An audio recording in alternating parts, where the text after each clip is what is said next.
নমস্কার মোদিবাবু, আপনি যে এরকম করছেন, অত্যাচার করছেন মুসলিমদের ওপরে, দাড়িয়াওয়ালাদের নারী নির্যাতন করছেন, কেন এরকম হচ্ছেন কেন? হ্যাঁ, আপনি কি দিল্লির থেকে রাজা হয়ে পড়েছেন নাকি? ভারতে ইন্ডিয়া এসে বাঙালিদের এরকম অত্যাচার করবেন? আপনি যেরকম বাংলা ভাষা জানেন না, আমাদের দিদিও তো সেরকম হিন্দি ভাষা জানে না, তাহলে সব বাংলা এসে সব বাংলা ভাষা শিখে যান। আপনারা স্কুল খুলে দেওয়া হবে, আপনারা স্কুলে পড়েন, তার বেলায় পড়ছেন না কেন? আমার দিদিও ভর্তি হবে ওখানে, আপনারাও এখানে ভর্তি হবেন। এও হিন্দি জানবে, ও বাংলা জানবে, আপনারা কেন ভর্তি হচ্ছে না? সব মুসলমানদের নামে দোষ না, নামে দোষ দিলেই হবে? আপনি কি মনে করেছেন?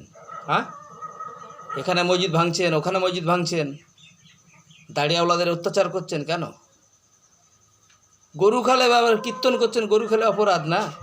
আপনারা গরু দুধ খাচ্ছেন, তা গরু কি আপনাদের মা নাকি? না ষাঁড় আপনার বাবা? আপনি গরু খাওয়াতে দোষ দিচ্ছেন, দুধ খাচ্ছেন, পুজো করছেন, ওটা কি তোমার বাবা মা?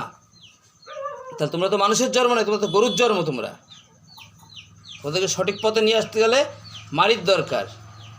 এখন ওখানে পাচ্ছে না, এখানে এসে দাপ পাড়ছে ভারত, বাঙালিরা আমার, বাঙালিদের সাথে গণ্ডগোল করলে হবে? আপনি যেরকম নেতা, দেশের নেতা তো দুটো থাকবেই, একটাই পার্টি, একটাও পার্টি, যে যা পারে লড়াই করে যেত, ভোটে ইলেকশনে যেত, মানুষ মেরে জিতলে হবে?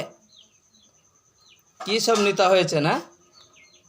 যতই করো মুদি, আমাদের ভারতে তোমার ধুতি, ও কিচ্ছু করতে পারবেন না।